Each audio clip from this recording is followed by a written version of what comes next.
नमस्कार। दोपहर के 2 बज रहे हैं और महाराष्ट्र के सियासी घटनाक्रम पर इंडिया टीवी की ये नॉन स्टॉप कवरेज लगातार जारी है। आपके साथ मैं हूं ज्योत्सना पाटनी। नमस्कार, आपके साथ मैं हूं प्राची पाराशर। एकनाथ शिंदे ने 42 विधायकों की तस्वीर जारी की है। गुवाहाटी के होटल में मौजूद विधायकों की तस्वीर सामने आई है। शिंदे ने हालांकि ये दावा किया है कि उनके पास 49 विधायकों का समर्थन है। वहीं शिवसेना के 41 और निर्दलीय 8 विधायकों की भी बात सामने आ रही है, जिनमें से 43 वहां पर मौजूद हैं। और ये नई तस्वीर है जो जारी कर दी गई है और इस तस्वीर से अपना शक्ति प्रदर्शन करने की कोशिश एकनाथ शिंदे की तरफ से की जा रही है, क्योंकि एकनाथ शिंदे लगातार ये दावा कर रहे हैं कि उनके साथ जो विधायक हैं उनकी संख्या लगातार बढ़ रही है। एक तरफ शिवसेना के आधे से ज्यादा विधायक उनके साथ हैं, तो निर्दलीय विधायक भी एक एक करके अब एकनाथ शिंदे गुट के साथ मिलते हुए नजर आ रही हैं। और उन्होंने जो तस्वीर जारी की है, ये तस्वीर साफ तौर पर एक संदेश देने की कोशिश, एक मैसेज देने की कोशिश उन तमाम लोगों को जो ये लगातार कह रहे हैं कि एकनाथ शिंदे का जो दावा है उसमें सच्चाई नहीं है। जो वो दावा, जो नंबर्स की वो बात कर रहे हैं, वो नंबर्स उनके पास नहीं है। लेकिन ये तस्वीर आप देखिए, इस तस्वीर में एकनाथ शिंदे आपको बैठे हुए नजर आएंगे और साथ ही साथ वो तमाम बागी विधायक बैठे हुए नजर आएंगे जो फिलहाल शिवसेना से नाराज होकर एकनाथ शिंदे के साथ बैठे हुए हैं। और लगातार यह हवाला दिया जा रहा है कि शिवसेना अपने विचारधारा से भटक गई थी और इसी वजह से उनकी नाराजगी है और इसी वजह से वो बागी हुए हैं।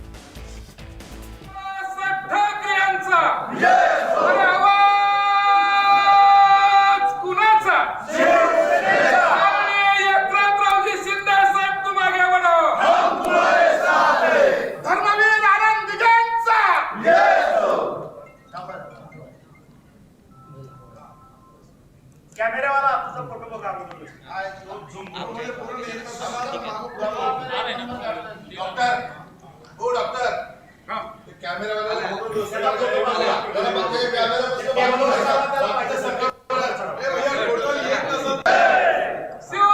मान्य बाळासाहेब ठाकरे यांचा आवाज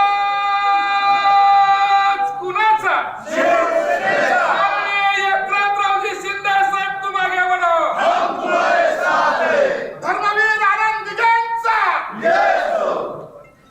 ये सिर्फ तस्वीर भर नहीं है, ये शक्ति प्रदर्शन है शिंदे का। और अगर सभी वोट और सभी विधायक शिंदे के पक्ष में हैं, तो ये महाराष्ट्र की बदली हुई राजनीति की भी तस्वीर है। आनंद हमारे साथ बने हुए हैं, पल पल की अपडेट हम तक पहुंचा रहे हैं, उनका रुख कर लेते हैं। आनंद, जैसा कि मैंने कहा, ये सिर्फ तस्वीर भर नहीं है, ये शिंदे का शक्ति प्रदर्शन है। हालांकि जो चिट्ठी डिप्टी सीएम के पास पहुंची उसमें सिर्फ 34 विधायकों के सिग्नेचर हैं। यहां हम 43 लोगों को देख रहे हैं शिंदे को मिला के। जी बिल्कुल, और यही तस्वीर जो है महाराष्ट्र की अगली तस्वीर को साफ कर रही है, क्योंकि जिस तरह से एकनाथ शिंदे के समर्थन में लगातार विधायकों की संख्या बढ़ती जा रही है। और आपको बता दें कि अभी 2-3 विधायक और आने वाले हैं वाया सूरत। उसके बाद जब वो यहाँ पहुँच जाएंगे गुवाहाटी, तो फिर से एक बैठक होगी एकनाथ शिंदे की और उनके विधायकों के साथ, और फिर उसमें तय किया जाएगा कि अब आगे क्या करना है। जिस तरह से ये बताया जा रहा है कि वो गवर्नर से मिलने का समय मांगेंगे और ये दावा करेंगे कि असली शिवसेना हम है और हमें ही शिवसेना मानकर और वहाँ की जो सरकार है, जिसकी मुखिया अभी उद्धव ठाकरे हैं, उनको हटाया जाए या फिर उनको बहुमत साबित करने को कहा जाए। कि तमाम जो बातें हैं कुछ देर में साफ हो जाएंगी। आज शाम होते होते सारी तस्वीर साफ हो जाएगी। जैसे ही 2 से 3 विधायक और पहुंचने वाला है, उसके बाद एकनाथ शिंदे कुछ बड़ा ऐलान कर सकते हैं और गवर्नर को चिट्ठी लिख सकते हैं और उस चिट्ठी में उन सभी विधायकों के सिग्नेचर होंगे जो कि एकनाथ शिंदे के साथ है। और उनसे ये मांग की जाएगी कि असली शिवसेना का दर्जा इनको दिया जाए और उद्धव ठाकरे को या तो बहुमत साबित करने के लिए कहा जाए या फिर पद छोड़ने के लिए कहा जाए। तो जाहिर तौर पर जो लगातार दावे किए जा रहे थे उद्धव ठाकरे की तरफ से, कल जो उन्होंने इमोशनल अपील की थी, उसका कोई असर नहीं पड़ता जा रहा है। और एक तरह से उनके हाथ से सरकार अब जाती हुई दिख रही है, या यूं कहे कि चली ही गई है। और जो आरोप इन्होंने लगाए, जो मुद्दे उठाए एकनाथ शिंदे के ग्रुप में, उन्होंने वो मुद्दे उठाए जो हर शिवसैनिक को, हर शिवसेना के विधायक के दिल के करीब है। ये कह रहे हैं कि हमें इग्नोर किया गया, हमारी कीमत पर एनसीपी और कांग्रेस के विधायकों को बढ़ाया गया, हमारे अपने इलाके में एनसीपी के लोगों का काम हो रहा है, कांग्रेस के लोग काम करा रहा है, लेकिन शिवसेना की सुनी नहीं जा रही, उद्धव ठाकरे मिल नहीं रहे। तो तमाम जो शिकायतें ये लंबे समय से एक गुब्बार का रूप लेके बैठी हुई थी और जैसे ही मौका मिला एकनाथ शिंदे ने उन सभी शिव सैनिकों की इस आवाज को एक मुकाम देने की कोशिश की और जिसका नतीजा हम देख रहे हैं कि गुवाहाटी में अब जो उद्धव ठाकरे की सरकार है जो जा रही है उसकी अंतिम बिल्कुल आनंद, देखिए ये 42 विधायकों की तस्वीर जो है वो सामने आ गई है। शक्ति प्रदर्शन के तौर पर इसे देखा जा सकता है। आप जैसे बता रहे हैं कि अभी 2 से 3 विधायक और गुवाहाटी पहुंच सकते हैं, यानी ये संख्या अभी और बढ़ेगी। अब ये जरूर कहा जा सकता है आनंद कि अब ये सिर्फ बहुमत साबित करने की लड़ाई नहीं है, अब तो एकनाथ शिंदे ये दिखा रहे हैं एक एक विधायक को तोड़ के कि वो कितने ताकतवर हैं, वो कितने मजबूत हैं और क्या कद है उनका शिवसेना में।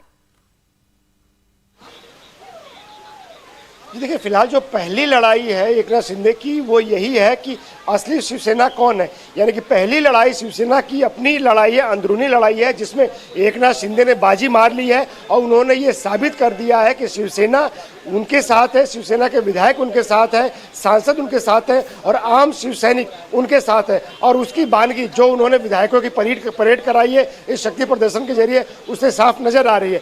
और जो फ्लोर टेस्ट है या मेजोरिटी साबित करने की बात है वो बात की बात है, लेकिन जो उन्होंने जो पहली लड़ाई थी वो पहली लड़ाई जीत ली है और उन्होंने बता दिया है कि असली शिवसेना और जो बाला साहब के विचारों पर जो चलती है, जो हिंदुत्व से समझौता नहीं करती, वो शिवसेना अब एकनाथ शिंदे के गुट की है और सच्चे शिव सैनिक वही है। अब पालघर का मामला हो, लाउड स्पीकर का मामला हो, अजान का मामला हो, हनुमान चालीसा का मामला हो, तमाम ऐसे जो मुद्दे पिछले कुछ 2-3 महीने में हुआ, ये ऐसे मुद्दे थे जिसको लेकर शिव सैनिकों के अंदर दुख था, दर्द था। और साथ ही साथ जो शिवसेना के चुने हुए प्रतिनिधि हैं या फिर जो शिवसेना के इस बार प्रतिनिधि हार गए थे, उन सबका दर्द यही था कि हमारे अपने इलाके में हमारी नहीं चल रही, हमारी नहीं सुनी जा रही, हमसे उद्धव ठाकरे नहीं मिल रहे हैं, लेकिन एनसीपी और कांग्रेस के विधायकों से मिल भी रहे हैं और उनका काम भी कर रहे हैं। बिल्कुल उनसे मिल रहे हैं, उनका काम कर रहे हैं और हमारी कीमत पर उन्हें आगे बढ़ा भी रहे हैं। यही आरोप तमाम विधायकों की तरफ से लगाया गया जो इस वक्त इन तस्वीरों के जरिए शक्ति प्रदर्शन के रूप में शिंदे गुट की तरफ से जारी की गई हैं।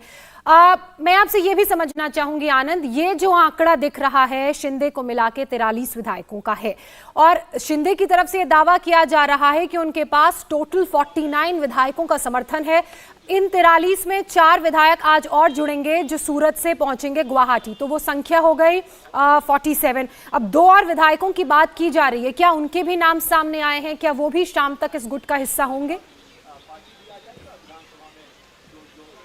जी अभी 1 से 2 विधायक ऐसे हैं जो नॉट रीचेबल है, यानी कि उनको संपर्क करने की कोशिश की जा रही है लेकिन बात नहीं हो पा रही है।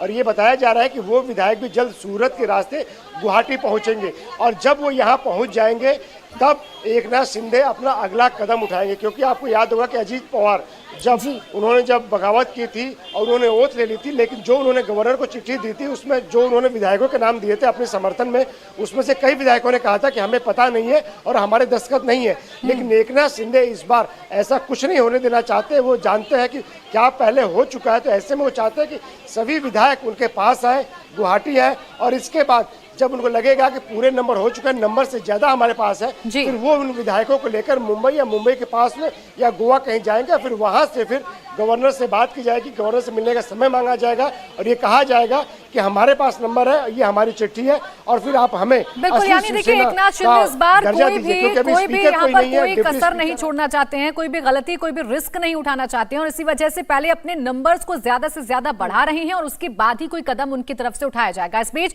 उद्धव ठाकरे खेमे से एक बड़ी खबर आ रही है, शिवसेना नेताओं को वर्षा बंगले पर बुलाया गया है। उद्धव ठाकरे ने अपनी पार्टी के नेताओं को वर्षा बंगले पर बुलाया है। मुख्यमंत्री आवास पर उद्धव समर्थक नेताओं की ये बैठक होने वाली है। शिवसेना के सीनियर लीडर चंद्रकांत खेरे ने कहा कि मुख्यमंत्री उद्धव ठाकरे ने सरकारी आवास वर्षा बंगले पर यह बैठक बुलाई है। कल सरकारी बंगला छोड़कर उद्धव ठाकरे अपने घर मातोश्री में शिफ्ट हो गए थे, लेकिन उसके बाद अचानक इस तरह से यहां पर बैठक बुलाना तमाम सवाल खड़े करती है। देवेंद्र पराशर लगातार हमारे साथ बने हुए हैं। देवेंद्र, एक तस्वीर कल सामने आई जब अपना सरकारी आवास वर्षा छोड़कर उद्धव ठाकरे वहां से निकले थे। अब आज ये जो खबर सामने आ रही है, उस खबर के इस बैठक के लिहाज से हम क्या मायने निकालें? क्या ये भी कोई संदेश, क्या ये भी कोई इशारा?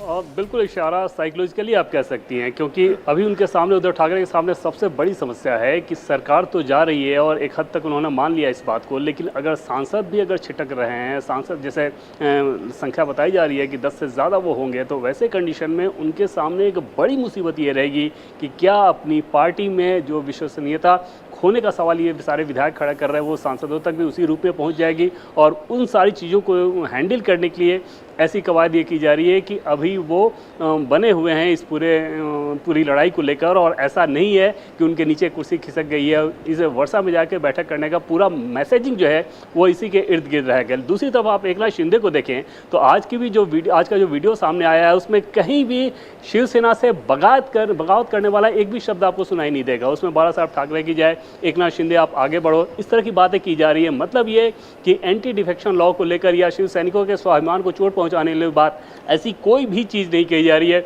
उनकी सिर्फ और सिर्फ एकमात्र ये समस्या है कि आप इस गठबंधन से अलग रहो, और क्योंकि इस गठबंधन में रह के ना आपका भला, पार्टी का भला नहीं हो रहा है और हम अपनी जनता की आवाज़ आप तक नहीं पहुंचा पा रहे हैं।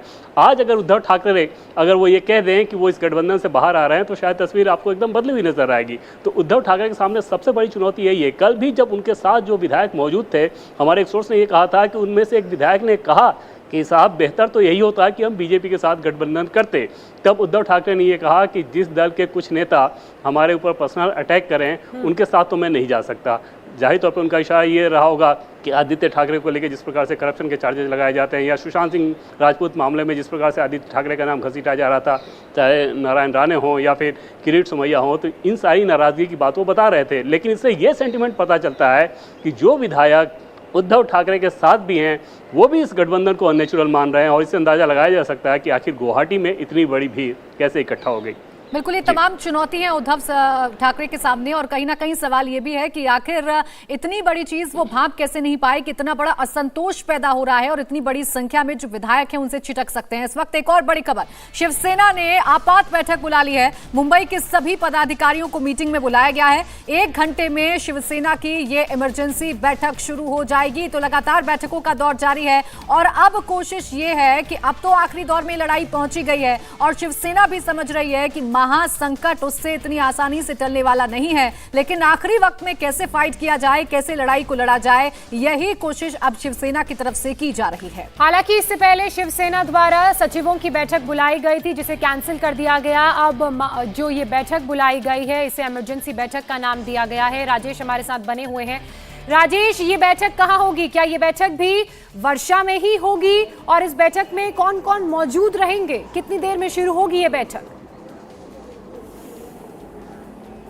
देखिए, फिलहाल जो खबर आ रही है उसमें बताया जा रहा है कि शिवसेना भवन, जो कि शिवसेना का आधिकारिक कार्यालय है मुंबई में, वहां पर ये बैठक जो है वो बुलाई गई है, और तमाम पदाधिकारी जो शिवसेना से जुड़े हुए हैं, जो शहर में मौजूद हैं, उन्हें वहां पर बुलाया गया है। चाहे वो नगर सेवक हो या फिर शाखा प्रमुख हो, सारे पदाधिकारियों को वहां पर इस वक्त बुलाया गया है। लगातार सवेरे से खबर आ रही है कि विधायकों के साथ साथ सांसद भी अब शिवसेना से अलग हो रहे हैं। यही वजह है कि आपातकालीन बैठक बुलाई गई है। सरकार बचने की कवायद जब कल उद्धव ठाकरे ने उसके बाद हथियार डाल दिए थे, अब पार्टी से भी उनका कंट्रोल खत्म होता हुआ नजर आ रहा है। तो ये कहीं ना कहीं पार्टी को बचाने की, पार्टी को अपने हाथ में रखने की कवायद जो है वो मानी जा सकती है। जी बिल्कुल, देखिए, पार्टी को बचाने की कवायद इसे जरूर कहा जा सकता है, और यही कोशिश अब उद्धव ठाकरे की तरफ से कही भी जा रही है। देवेंद्र, मैं आपसे भी यही समझना चाहूंगी, चुनौती कई सारी हैं उद्धव ठाकरे के सामने। अब तय ये करना है कि प्राथमिकता किसे देनी है, कुर्सी बचानी है या पार्टी जो अब हाथ से जाती हुई नजर आ रही है पहले उसे बचाना है? बिल्कुल, सबसे पहली प्राथमिकता तो उनकी अब यही रहेगी कि पार्टी में जिस प्रकार का असंतोष दिख रहा है इसे कैसे न्यूट्रलाइज करें और इसे कैसे बचाएं। और पहले हम लोग बात कर रहे थे कि शिवसेना में बगावत की कोई पहली बार नहीं है, 4 उदाहरण पहले हैं। और छगन भुजबल का उदाहरण आप ले लें, नारायण राणे का ले लें, राज ठाकरे का ले लें, या फिर संजय नाइक का ले लें। लेकिन इन सारे कंडीशन में जिन नेताओं ने जो बगावत की थी वो बगावत उनकी व्यक्तिगत महत्वाकांक्षा की थी। पहली बार विचारधारा के आधार पर यह दिख रहा है कि शिवसेना में बगावत है, और शिवसेना की, उद्धव ठाकरे की सबसे बड़ी समस्या यही है, क्योंकि विचारधारा के आधार पे उन्होंने कॉम्प्रोमाइज़ किया, गठबंधन बनाया, और इस बात को वो अपने विधायक, अपने शिव सैनिकों को उस तरीके से नहीं समझा पाए। हमें तमाम ऐसे सांसद, पहले भी उनसे हमारी बातचीत होते रही है, जैसे पूछा जाता था गठबंधन को लेकर तो वो एक अनइजीनेस दिखता था। वो इस बात को मानते थे कि यार ये गलत हो गया, हमें लोगों को समझाना बड़ा मुश्किल होता है। तो इस प्रकार के सेंटिमेंट को काउंटर करने के बजाय वो अपने एक शेल में चले गए और वहाँ पे लोगों से उनका डिस्कनेक्ट हुआ, अपने लोगों से डिस्कनेक्ट हुआ। आदित्य ठाकरे की बात कर लें तो आदित्य ठाकरे की जो अपब्रिंगिंग है, शिवसेना का जो कल्चर है उससे थोड़ा अलग है। उसमें वो अंग्रेजीदा माहौल में वो ज़्यादा रहते हैं। ऐसा कहा जाता है कि मुंबई में उनका जो फ्रेंड सर्किल है, जबकि शिवसेना एकदम ग्रास रूटेड पॉलिटिक्स करती है। तो ऐसे में शिवसेना के विधायक हो या शिवसैनिक हो, शिवसेना के लोग हों, उनके ऊपर जिस प्रकार का कमांड होना चाहिए, उस ग्रिप में कहीं ना कहीं उद्धव ठाकरे से कमजोरी हुई और वो जी। कमजोरी लगातार बढ़ते गई, जिसका नतीजा दिख रहा है। बिल्कुल देवेंद्र, और लगातार ये भी आरोप लगाया जा रहा था शिवसेना पर, उद्धव ठाकरे पर, कि हिंदुत्व का जो मुद्दा था, जो एजेंडा था, जिसके लिए शिवसेना जानी जाती थी, बाला साहब ठाकरे ने जिस मुद्दे पर पूरी लड़ाई लड़ी, वो शिवसेना से खो गया है, छूट गया है। अब आपको ग्राफिक्स के जरिए समझाते हैं कि आगे का घटनाक्रम किस तरह से रहेगा। अब आगे क्या होगा ये देखना भी बड़ा दिलचस्प है। राज्यपाल को चिट्ठी भेजने की तैयारी बागियों की तरफ से की जा रही है। चिट्ठी में 40 से ज्यादा लोगों के नाम शामिल हैं। शाम 5 बजे एनसीपी विधायकों की एक महत्वपूर्ण बैठक होने वाली है। इसके अलावा शरद पवार के घर पर भी एक महत्वपूर्ण बैठक हुई थी और बागियों के साथ शिंदे की बैठक भी हुई है। शिवसेना के चुनाव चिन्ह पर भी उसको लेकर भी लगातार बाजी मारी जा सकती है और यही कहा जा रहा है कि अब किस तरह से उद्धव ठाकरे अपनी पार्टी को बचाएंगे, चुनाव चिन्ह को बचाएंगे और अपनी सीट को बचाएंगे, क्योंकि बहुमत शिंदे के पक्ष में नजर आ रहा है। कम से कम जो तस्वीरें हम देख रहे हैं वो तस्वीरें तो इसी तरफ इशारा कर रही हैं। इंडिया टीवी हर वक्त हर जगह डाउनलोड करने के लिए सर्च करें India TV news Google play store या ऐप स्टोर पर।